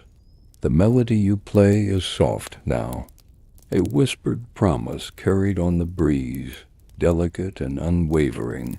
Your heart races, every nerve alive with tension. The silence around you feels alive, charged with expectation and threat. Somewhere in the shadows, unseen eyes watch, waiting for a misstep, a single falter in your resolve. You swallow the lump in your throat and force your gaze forward, focusing on the faint glow that marks the threshold between worlds. It shimmers like a beacon, a fragile flame flickering in the endless night. Your steps grow more deliberate, your song rising in strength and clarity. The distance closes slowly, the light growing brighter with each passing moment. You dare to hope that you can reach the surface without faltering, that the fragile thread binding you will hold against the pull of fear and doubt. With every note, every step, you carry both love and courage, your music a bridge across the chasm between life and death. And still, you do not look back. You hear it now, the fragile edge of a sound beyond your melody, a faint rustle, a breath caught on the wind. The world around you shifts, shadows bending and twisting, as if aware of the precarious balance you maintain. The promise whispered to you by Hades rings in your mind, the condition you must obey, the delicate thread that binds your fate. You tighten your grip on the lyre, each finger a steady anchor. The rule is simple, yet ruthless. Do not look back until you have both crossed the threshold into the living world.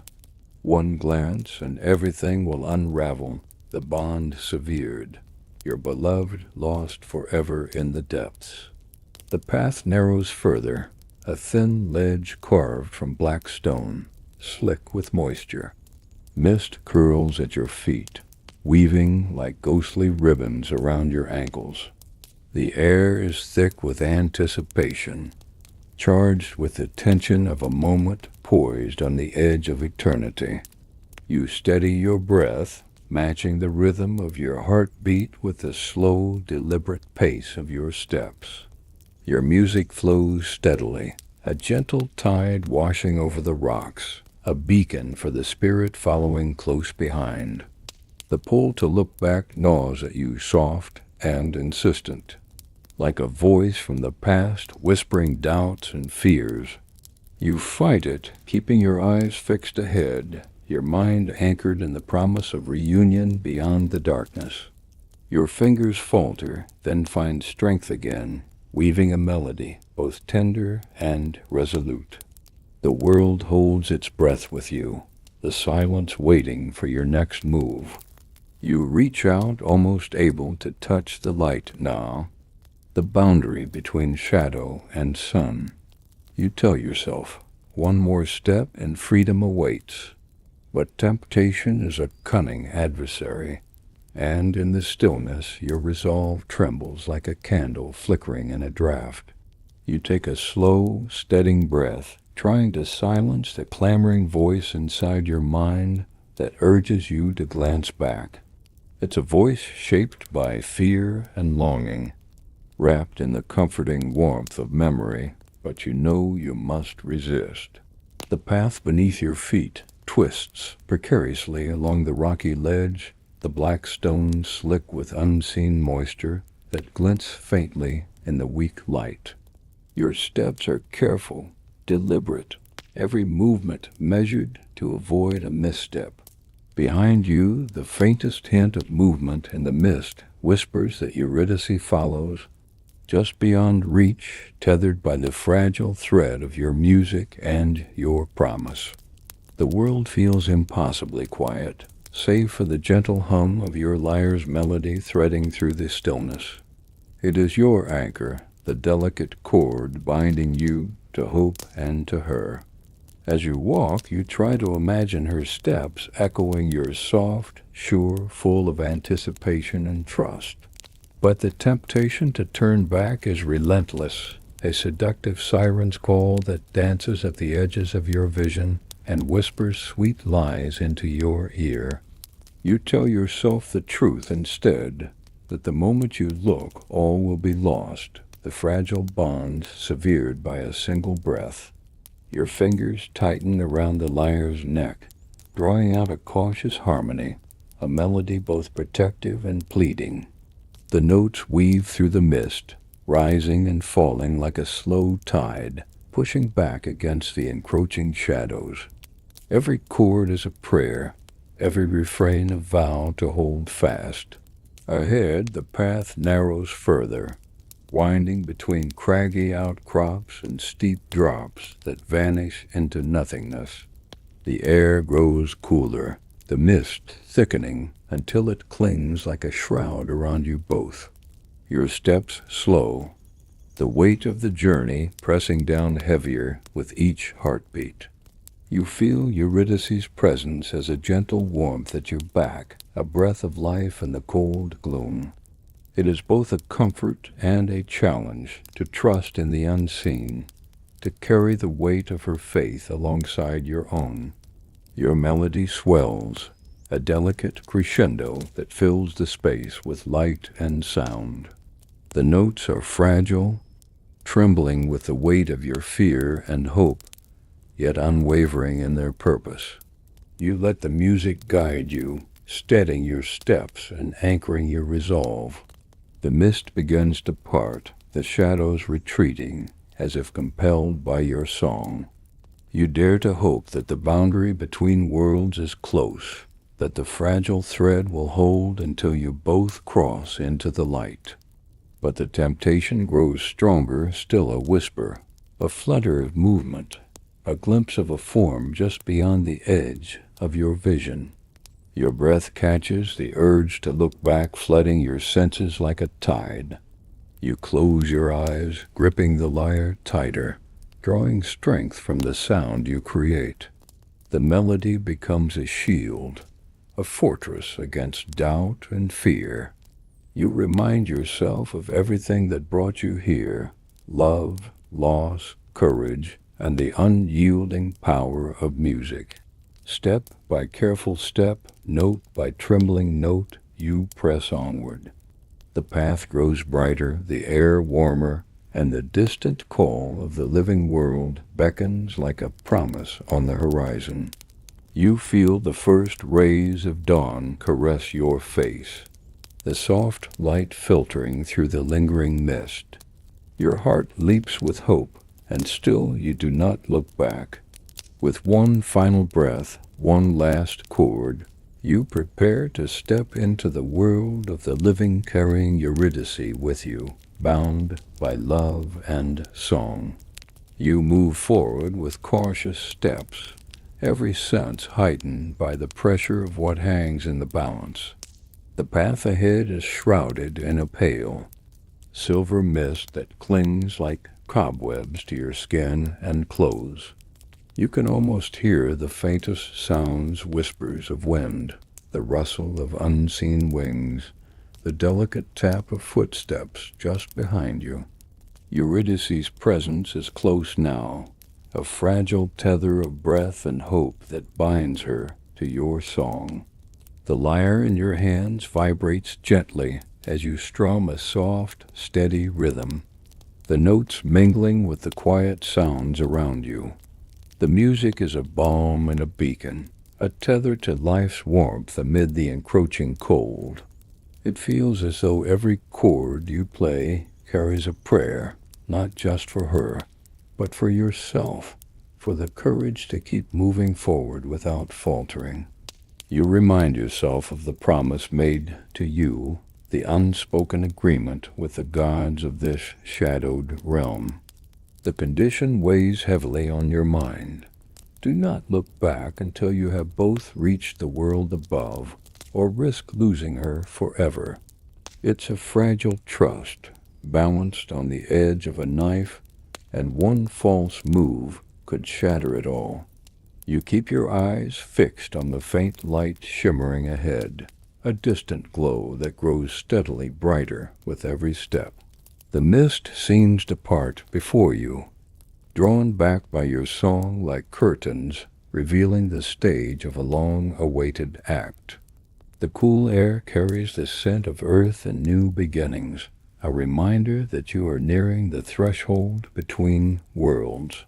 Your fingers dance across the lyre's strings, coaxing a melody that weaves hope and caution together. It's a song of promise, a fragile thread that holds the past and future in delicate balance. With every note, you feel the strength of love that defies even the cold grip of death. Behind you, the presence grows stronger, a quiet reassurance that Eurydice follows your every step. The path narrows, the edges crumbling into shadowed voids that threaten to swallow all but your resolve. You tread carefully, your breath steadying despite the turmoil inside. The pull to glance back remains, a whispering temptation that flickers at the edge of your consciousness. But you resist, anchoring yourself in the melody, the steady rhythm of your heart, the unwavering bond that holds you together. Your hands falter momentarily, the melody trembling with the weight of your fear and hope. You catch the thread again, weaving strength into the music, turning vulnerability into courage.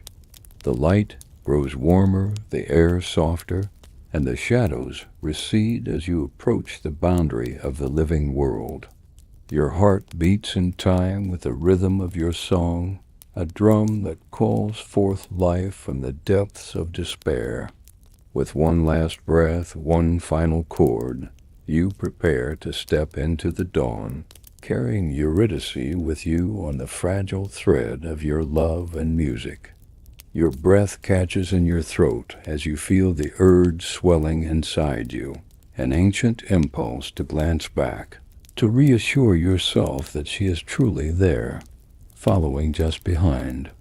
It's a whispered temptation, soft and persistent, like the echo of a forgotten lullaby calling you home. The tension coils tighter with every step, every note of your song trembling beneath your fingers. The path ahead twists sharply, the boundary between shadow and light thinning like fragile glass. Mist swirls at your feet, wrapping around your ankles like silken threads, blurring the line between what is real and what is hope. The world feels suspended in a fragile moment, breath held, waiting for your next move. You tighten your grip on the lyre, fingers trembling as you coax a melody both gentle and urgent from the strings. Each note is a vow, a lifeline thrown across the void, reaching for the warmth of the world beyond. You remind yourself of the promise, the sacred condition etched into the very fabric of your journey. Do not look back. Behind you, you feel Eurydice's presence, close but unseen as shadow, tethered to your song. Her spirit held fast by the fragile thread of music and trust. The air hums softly with her nearness, a whisper in the stillness that both comforts and torments you. The pull to glance back grows stronger, an almost tangible force that tugs at your heart and mind. Your steps falter, your breath quickens, and your fingers hesitate on the strings, the melody faltering like a candle caught in a sudden gust. You fight the impulse with every ounce of will, but the weight of longing and fear presses down like a crushing tide. You can almost see her form just beyond the veil, the curve of her shoulder, the faint glimmer of her eyes. Then, as if drawn by the irresistible pull of your heart, your head turns just a fraction, a fleeting glance toward the shadows behind you. In that instant, the fragile thread snaps. The world shudders, and the mist swallows her form, a silent scream lost in the dark. Your heart plummets into an abyss deeper than any you have crossed. You stand frozen, lyre slipping from trembling hands, the echo of your last note hanging heavy in the air. The light ahead flickers uncertainly, as if mourning the loss as deeply as you do. The silence that follows is unbearable, a void where hope once lived. You reach out instinctively, but find only emptiness, no warmth, no presence, no answer. Your breath catches and a shudder racks your body as grief crashes over you in relentless waves. The underworld's shadows close in, cold and merciless, and you realize the full weight of your loss. Your lyre lies abandoned at your feet, strings silent and still, as you fall to your knees on the cold stone. The song that carried you here is gone, swallowed by the darkness you dared to challenge. Tears blur your vision, and you whisper her name into the stillness, Eurydice, a fragile prayer lost amid the echoes of the underworld. You sit there, broken and silent, the music of your heart shattered, the light of hope extinguished. But even in the depths of despair, a faint ember flickers a whisper that the story is not yet over, that love may find a way beyond even the darkest shadow. Your head snaps back toward the shadows where Eurydice once stood, heart pounding with a cocktail of dread and longing. The world seems to pause, time stretching thin like a frayed thread ready to snap. The faint light you had been following flickers uncertainly, as if caught between two realities. You stand frozen, breath shallow, the heavy silence swallowing your thoughts whole. Your eyes scan the murky gloom desperately, searching for any sign of her form, any flicker of life in the suffocating darkness. But there is nothing, only empty shadows and the echo of your own ragged heartbeat.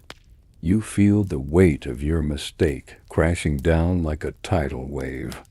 The fragile thread binding your love has frayed and broken under the pressure of a single glance. You remember the god's words, the condition that was your only chance, now shattered by your faltering resolve. The cold stone beneath your feet feels unforgiving, a silent judge to the moment your hope slipped through your fingers. The air chills, wrapping around you like a shroud, each breath a sharp reminder of the distance you've created between you and Eurydice. Your hands drop to your sides, trembling as if the very touch of the world now burns you. The lyre, once a source of strength and melody, feels like a hollow shell, lifeless and cold in your grasp. The music inside you has been stilled, the notes silenced by the cruel twist of fate. You kneel slowly, the weight of despair settling deep in your bones. Tears sting your eyes as the realization sinks in. She is gone, swallowed by the shadows, lost forever to the underworld's relentless grip. You whisper her name, a fragile plea carried on a breath that trembles with sorrow. Eurydice. The word hangs in the air, a ghost of a prayer that seems to dissolve before it can be answered. The shadows around you deepen, cold fingers reaching inward, pulling at your resolve. You feel the crushing solitude of the underworld closing in, a vast emptiness that threatens to consume your very soul. Yet even in the depths of your grief, a small flicker of something stirs, a faint ember of defiance, a whisper of hope that refuses to be snuffed out.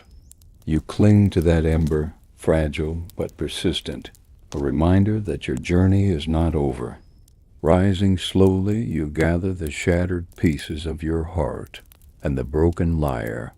The path ahead is uncertain, shadowed by loss, but still illuminated by the faint glow of a story yet to be told.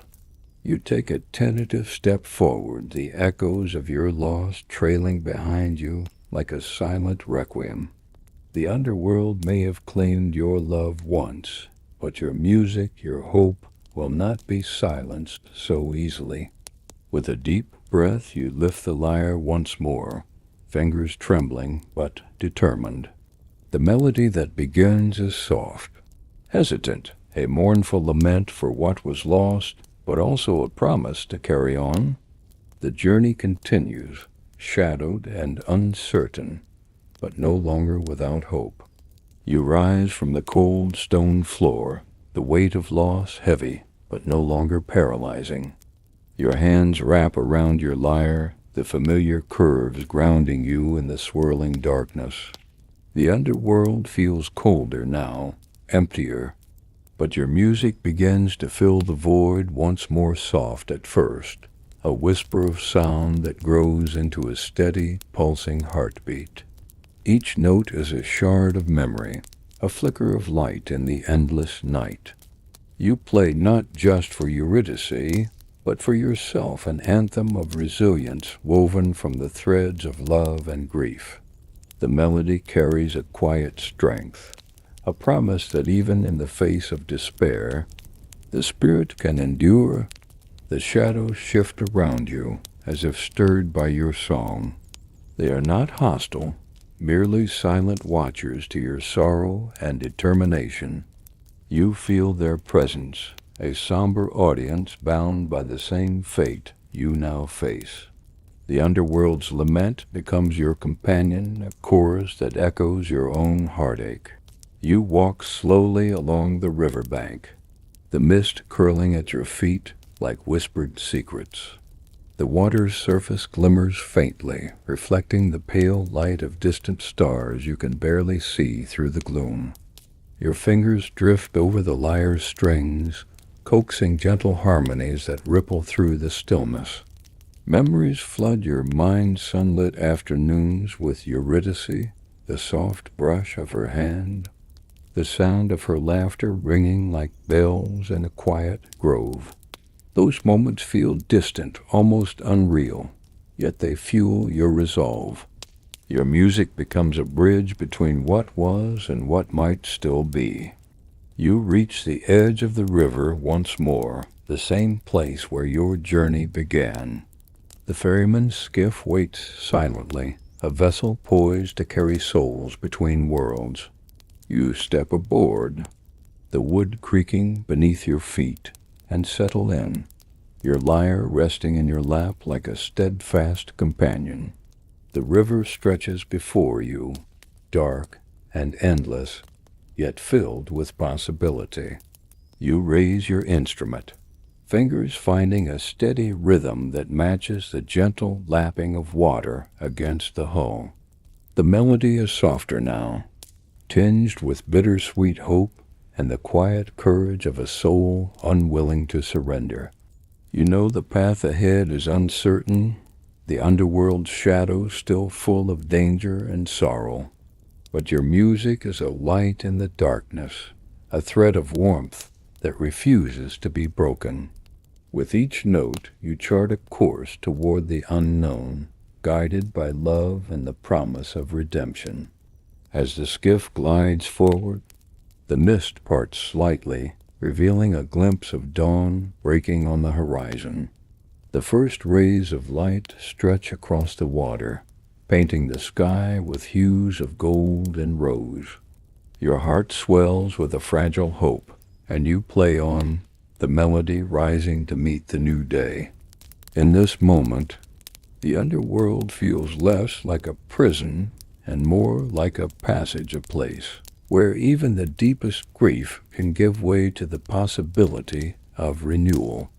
Your journey continues, the song of Orpheus carrying you forward into the light, into the promise of tomorrow.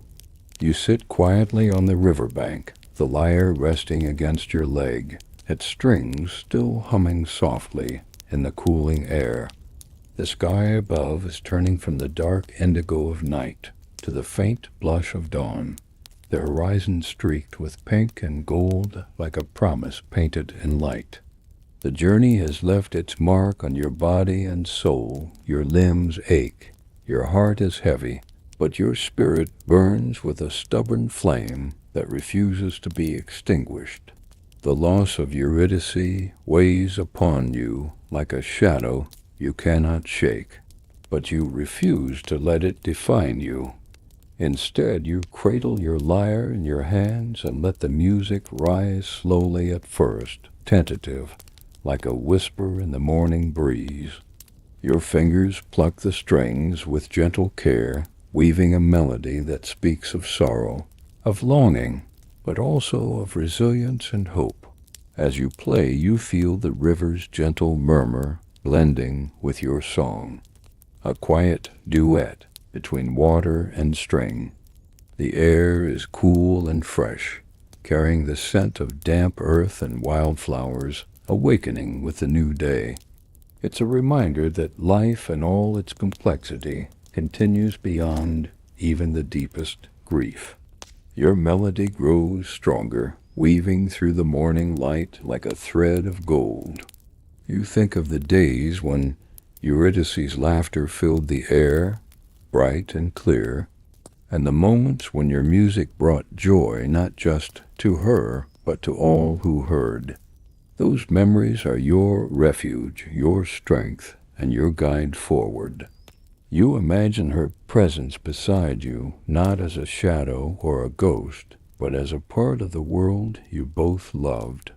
The melody you play is a bridge to that memory, a living testament to a love that death could not fully claim.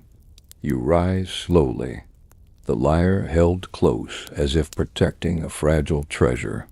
The river stretches endlessly before you, its surface catching the light like scattered jewels.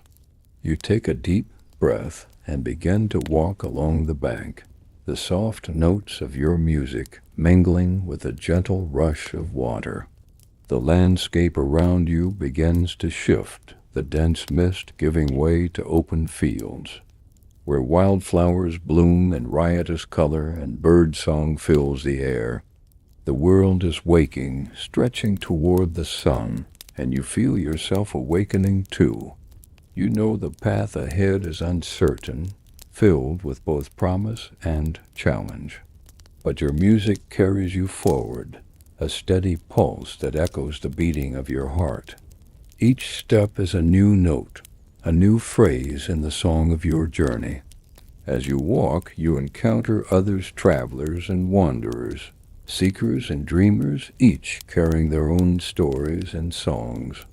You share your melody with them, and they respond with harmonies that blend and swell, creating a chorus of hope and connection.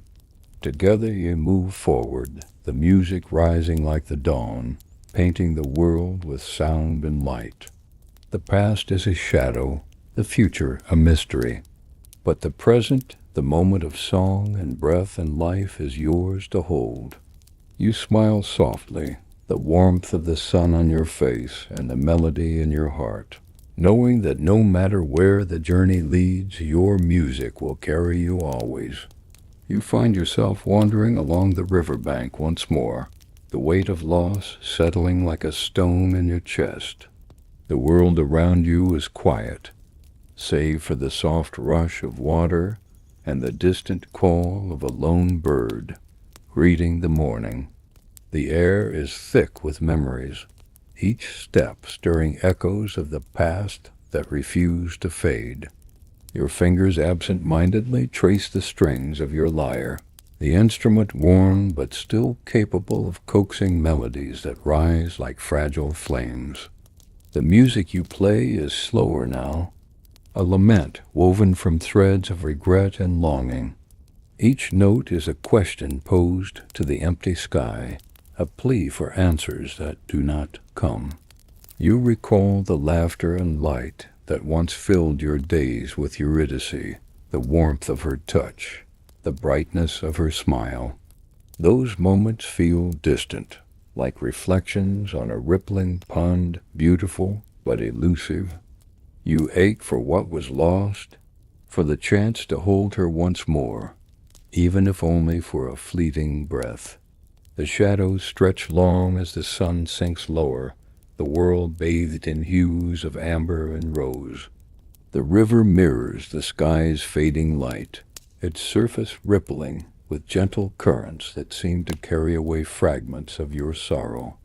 You sit by the water's edge, lyre resting in your lap, and let the music flow soft, sorrowful, a quiet companion to your grief. Around you, the landscape is still, the only movement the slow dance of leaves in the evening breeze. The silence presses in, heavy and thick, but your song offers a fragile thread of connection to the world beyond. It is a bridge between past and present, memory and hope. As night falls, the stars emerge, twinkling like distant promises scattered across the velvet sky. You lift your eyes, feeling the vastness of the universe, both humbling and comforting. Your song takes on a new quality, less a lament, more a prayer, a whisper carried on the wind.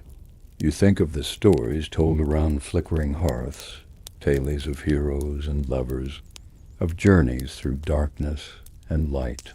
Your own story joins that ancient chorus now, a testament to love's endurance and the power of music to heal even the deepest wounds. You rise slowly, the weight of your sorrow eased by the act of creation. The lyre's strings vibrate beneath your touch, a reminder that life continues, that new melodies can rise from the ashes of loss. With the night wrapping around you like a cloak, you set your course anew, guided by the soft glow of distant stars and the steady rhythm of your heart. The journey is far from over, but the song of your soul will carry you forward, step by step, note by note. You sit by the fading embers of a campfire, the night air cool against your skin as the last sparks drift upward, swallowed by the velvet darkness. Your lyre rests against a nearby stone, silent for the moment, yet alive with the promise of melodies yet to come. The journey through the underworld has left its mark on your soul, deep, raw, and filled with lessons written in shadow and light. The stars above glimmer faintly, distant and serene, as if watching over you with quiet understanding. You close your eyes and let the memories wash over you, Eurydice's laughter, the touch of her hand, the ache of losing her again. These memories are your fuel, your fire, the source of a new song waiting to be born. With a deep breath, you reach for your lyre, fingers trembling but determined. The strings respond, a soft hum vibrating through the cool air. You begin to play a new melody, different from the sorrowful laments that filled the underworld. This one is infused with a quiet strength, a hint of renewal wrapped in delicate notes. The music flows like a gentle stream, weaving through the night, carrying your heart's resilience and the fragile hope of a tomorrow yet unwritten. It is a song of healing, a lyric born from the ashes of loss and the courage to continue despite it. Around you, the world listens in silence. The night holds its breath, the fire's glow flickering in time with your melody. You feel the weight of solitude, but also a profound connection to the earth beneath you, the stars above, and the endless river of time that carries all stories forward. Your fingers dance over the strings, coaxing harmonies that rise and fall like waves. Each note is a step toward renewal, a quiet declaration that even in the deepest darkness, light can be found. The fire's warmth seeps into your bones as the melody swells, filling the night with a fragile beauty. You imagine Eurydice hearing this new song, wherever she may be, a bridge between worlds, a whisper carried on the wind. And you play on, the music a balm for your weary spirit and a beacon for the path ahead. The journey is far from over, but your song has found a new purpose, a testament to the enduring power of love, loss, and the promise of healing. As the last notes fade into the night, you lower your lyre and breathe deeply. ready to face whatever comes next. The dawn is near, and with it, the chance for a new beginning. You awaken to the soft glow of dawn creeping over the horizon, the first light washing the world in shades of rose and gold. The chill of the underworld has finally faded, replaced by the gentle warmth of a new day. You stretch, the stiffness of your limbs a reminder of the journey you have endured, and lift your lyre, feeling its familiar weight in your hands. The river Styx lies before you, calm and reflective, its dark surface now sparkling with the promise of sunlight. You stand at the water's edge, listening to the gentle lapping of waves against the shore, a sound both soothing and eternal. The world above awaits, full of possibility and uncertainty alike.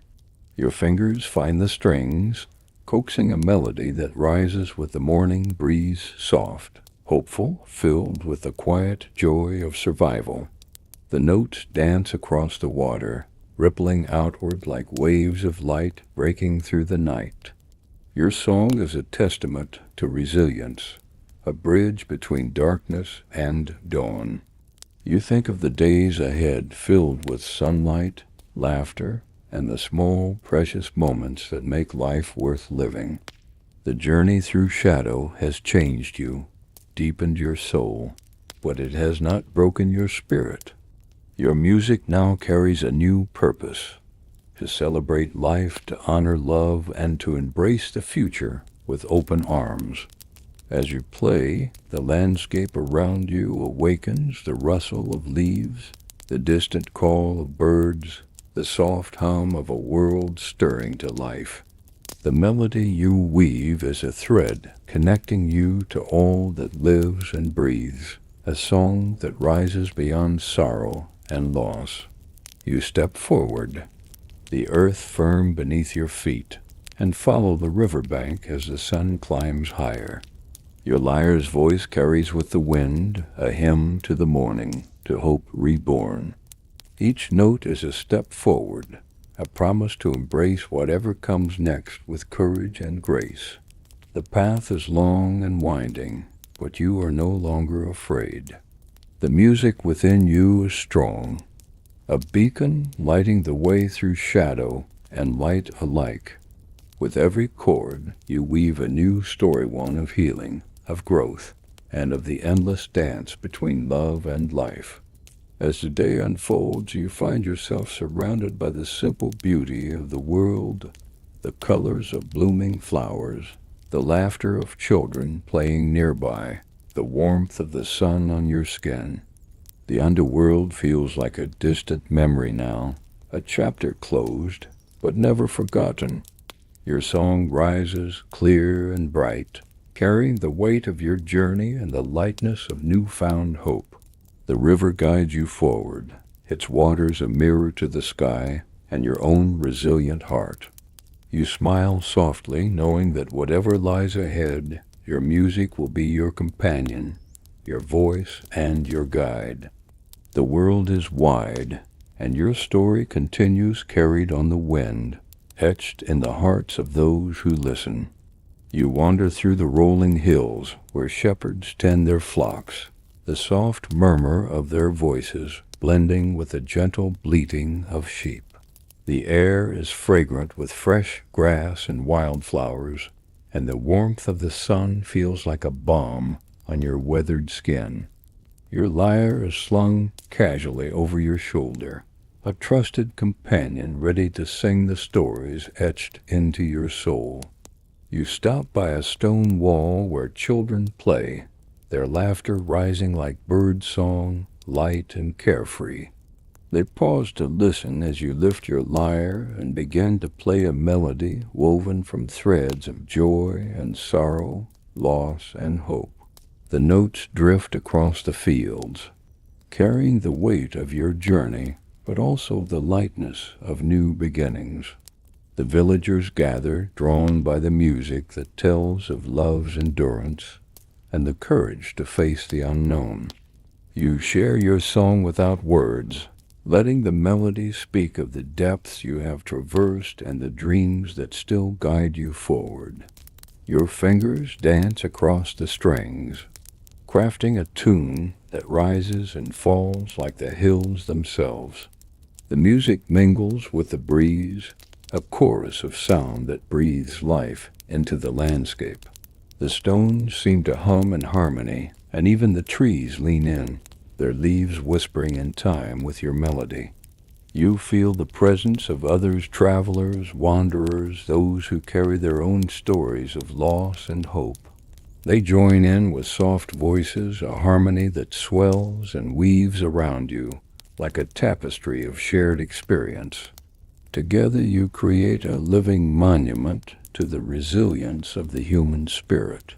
The day stretches before you, filled with possibilities and unspoken promises. Your song becomes a bridge between past and future, a testament to the power of music to heal and unite. The rhythm quickens, infused with the joy of connection and the quiet strength of survival. As the sun arcs across the sky, you walk through fields bathed in golden light, the melody carrying you onward. You think of Eurydice not as a shadow or a memory, but as a spark that ignites the fire within your heart. The music is a living flame, burning bright against the darkness you have known. Your journey continues, winding through the hills and valleys of a world renewed. The lyre sings of love's enduring power, a song that will echo long after the last note fades. You smile, knowing that your music will live on in the hearts of those who listen, a beacon in the ever-turning wheel of life. With each step, each note, you weave a story of hope and courage, a song of survival that will never be silenced. As twilight deepens, you find yourself gathered around a flickering hearth, the flames casting dancing shadows on weathered faces. The crackle of the fire mingles with murmurs of stories told and retold, a timeless ritual of shared experience. You sit among listeners, their eyes reflecting both the firelight and the weight of lives lived with courage and hope. You lift your lyre and begin to play, the notes weaving through the smoke-filled air, soft and steady like the heartbeat of the night. The melody carries with it the tales of your journey, the descent into shadow, the fleeting reunion, the unbearable loss, and the fragile hope that still burns within you. Around the fire, faces soften as your music touches something deep within, stirring memories and dreams alike. The elders nod in quiet acknowledgement. The children listen, wide-eyed, and the weary find solace in the threads of sound that bind you all together. Your fingers move with practiced grace, each chord a wordless story that bridges the gap between past and present, grief and healing. The firelight flickers in time with your song, a living pulse that carries your voice beyond the walls of the hearth. The night deepens and the stars emerge, scattered like diamonds across the velvet sky.